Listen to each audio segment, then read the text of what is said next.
இன்னைக்கு நான் பிறந்த வீடான எங்கள் அம்மா வீட்டுக்கு தான் வந்திருக்கேன். எங்கள் கொத்துல தான் இன்னைக்கு மாரியம்மனுக்கு உபயம். அதனால் தாலாட்டுக்கு ஏற்பாடு பண்ணியிருந்தோம்.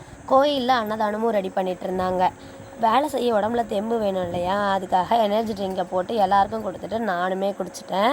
வீடு க்ளீனாக இருந்தால் தானே கோயிலுக்கு போக முடியும். அதனால் களத்தில் இறங்கியாச்சு. மாட்டுக்கு போட்ட வைக்கல ஆடு மேயறது எங்கள் வீட்டில் மட்டும்தான் பார்க்க முடியும். இந்த வைக்கை கட்டை தள்ளவே தனி தெம்பு வேணும் போல். அதையும் தள்ளி விட்டுட்டு வாசல் நல்லா தண்ணி தெளித்து பெருக்கி விட்டுட்டேன்.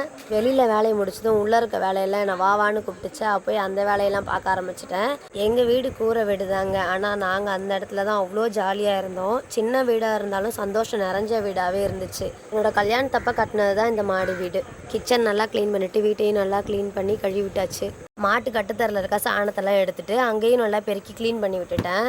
ஒரு குளியலை போட்டு வந்து வடைக்கும் பாயசத்துக்கும் ரெடி பண்ணிகிட்டு இருந்தோம். நாங்கள் இதை ரெடி பண்ணி கோயிலுக்கு எடுத்துகிட்டு போகும்போது எல்லாருமே ஆச்சரியப்பட்டுட்டாங்க. ஏன்னா நாங்கள் இதை ரெடி பண்ணுறோன்னு யார்கிட்டையுமே சொல்லவே இல்லை. 300 பேருக்கு வர மாதிரி தான் எல்லாமே ரெடி பண்ணியிருந்தோம். நாங்கள் எடுத்துகிட்டு போனதையும் வச்சு இன்னைக்கு உபயக்காரங்க எல்லாருமே வந்து உபயம் பண்ணிவிட்டு சாமிக்கு நல்ல முறையில் படைச்சிட்டு தாளாட்டம் ஆரம்பிச்சிட்டாங்க.